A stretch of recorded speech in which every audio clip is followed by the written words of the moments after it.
Friends, আমি জয়া ব্রামিকাস কিচেনে আপনাদের স্বাগত। আমি আজকে একটা নতুন রেসিপি নিয়ে এসে হাজির হয়েছি, যেটা আপনারা দেখলে বুঝতে পারবেন যেটা কিসের রেসিপি। চলুন তাহলে রেসিপিটা বানানো যাক।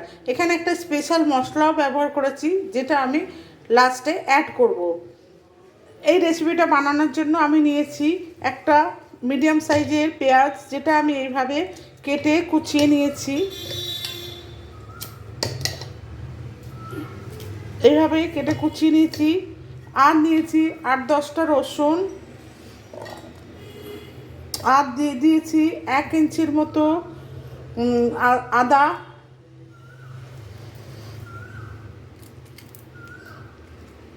আর দিয়েছি একটা গোটা শুকনো লঙ্কা। আর নিয়েছি 4-5টা কাঁচা লঙ্কা। দিয়ে এবার আমি মশলাটাকে পিষে নেব, একটা পেস্ট করে নেব। কুচোগুলোকে এইভাবে খোসা ছাড়িয়ে নিতে হবে। তারপরে এইভাবে কেটে নিতে হবে।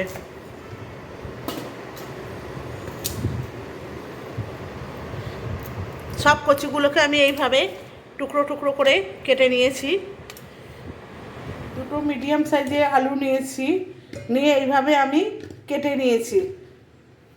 মশলাটা আমার পেশাই করা হয়ে গেছে, দেখুন এইভাবে আমি পেশাই করে নিয়েছি। এবার আমি একটা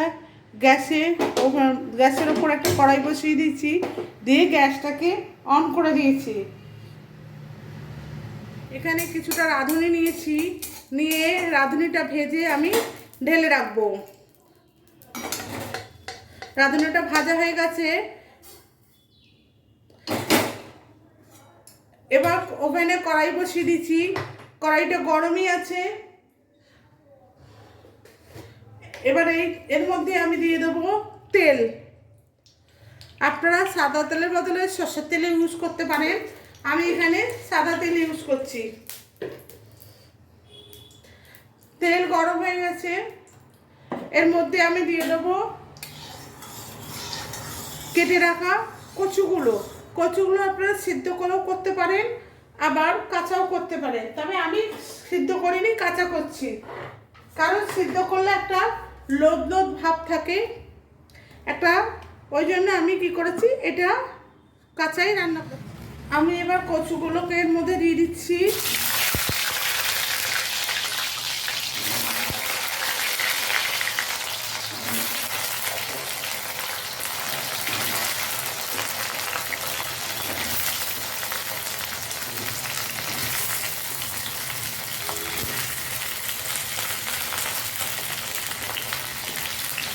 সব কচুগুলো দিয়ে আমি এবার ভেজে নেবো। কচুগুলো আমার সব ভাজা হয়ে গেছে, আমি এবার তুলে নেবো বাটিতে।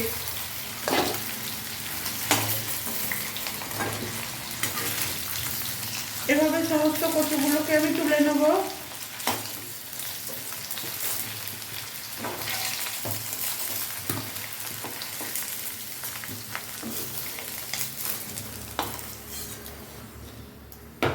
তুলে নিয়ে এবার এই একই কড়াইতে আমি দিয়ে দেবো আলু। আলুগুলোকে একটু লাল করে ভেজে নেবো। আলুগুলো মোটামুটি ভাজা হয়ে গেছে। আলুগুলোকেও আমি তুলে নিলাম। দিয়ে আমার কড়াইতে তেল আছে এখনো, তা আমি এই তেলেই রান্না করব। আমি এবার এর মধ্যে দিয়ে দেবো একটু গোটা জিরে, আর দিয়ে দিলাম 2-3টে তেজপাতা। দিয়ে এটা একটুখানি 10 সেকেন্ডের মতো ভাজা হয়ে গেলে আমি এতে দিয়ে দেবো যে মশলাটা আমি পেস্ট করে রেখেছিলাম, সেই মশলাটা আমি এর মধ্যে দিয়ে দেবো।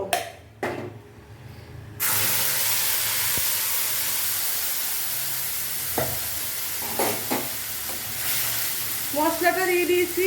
এবার এর মধ্যে দেব জিরে গুঁড়ো, হলুদ গুঁড়ো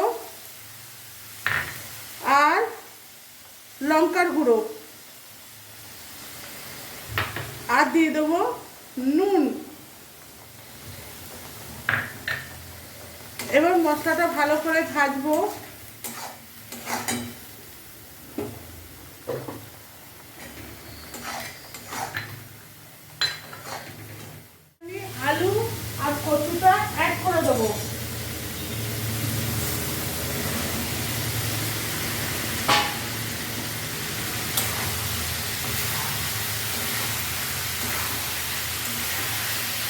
দিয়ে আমি মশলাটাকে একটু কষাবো।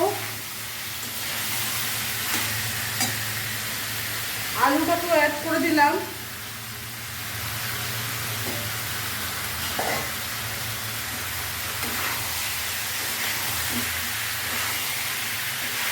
দিয়ে আমি কিছুক্ষণ এটাকে কষাবো। আলু, কচু, মশলাটা মোটামুটি কষানো হয়ে গেছে। দেখুন তেল পড়ছে, এই যে একদম তেল ছেড়ে দিয়েছে। এবার আমি এর মধ্যে দিয়ে দেবো, আমি আগে থেকে চিংড়ি মাছ ভেজে রেখেছিলাম, সেই চিংড়ি মাছগুলো আমি এর মধ্যে দিয়ে দেবো। দিয়ে এবার এটাকে আমি নাড়াচাড়া করব।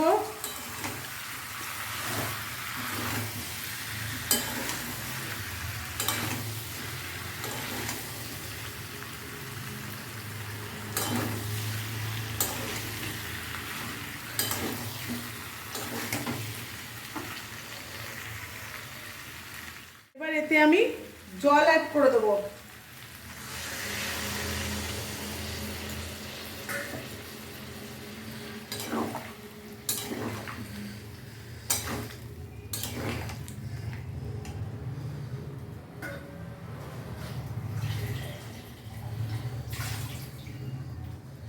জলটা অ্যাড করে দেবো কিছুটা, এটা সিদ্ধ হওয়া, কচুটা সিদ্ধ হওয়ার জন্য ভালোভাবে এগুলোকে মিশিয়ে দিয়ে আমি এবার এটাকে কিছুক্ষণের জন্য ঢাকা দিয়ে দেবো, যাতে কচুটা সিদ্ধ হয়ে যায়।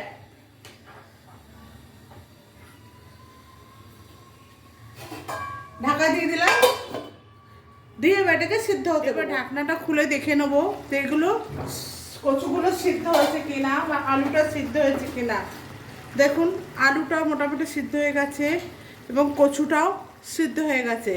এবার আমি এর ওপর থেকে আমি রাঁধুনি আগে থেকে ভেজে রেখেছিলাম, সেই রাঁধুনিটা আমি যেটা আগে ভেজে রেখেছিলাম সেই রাঁধুনিটা এবার আমি ওপর থেকে ছড়িয়ে দেবো।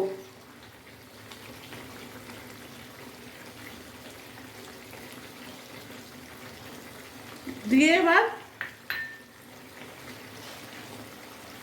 আঁচটাকে হালকা করে দেবো। দিয়ে এর উপর থেকে আমি দইটাও ছড়িয়ে দেবো।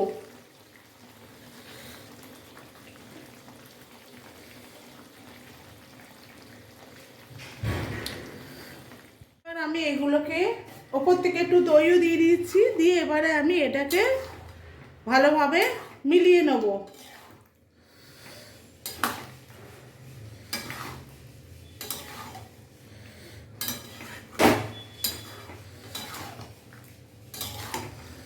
বন্ধুরা, এই রেসিপিটা যদি আপনাদের ভালো লাগে তাহলে অতি অবশ্যই আমার চ্যানেলটাকে সাবস্ক্রাইব করে দেবেন এবং বেল আইকনটা প্রেস করে আমার পাশে থাকবেন এবং একটা কমেন্টস করবেন। দেখুন মোটামুটি আমার কচু দিয়ে চিংড়ি মাছ রান্না আমার হয়ে গেছে। এবার আমি গ্যাসটাকে অফ করে দেবো।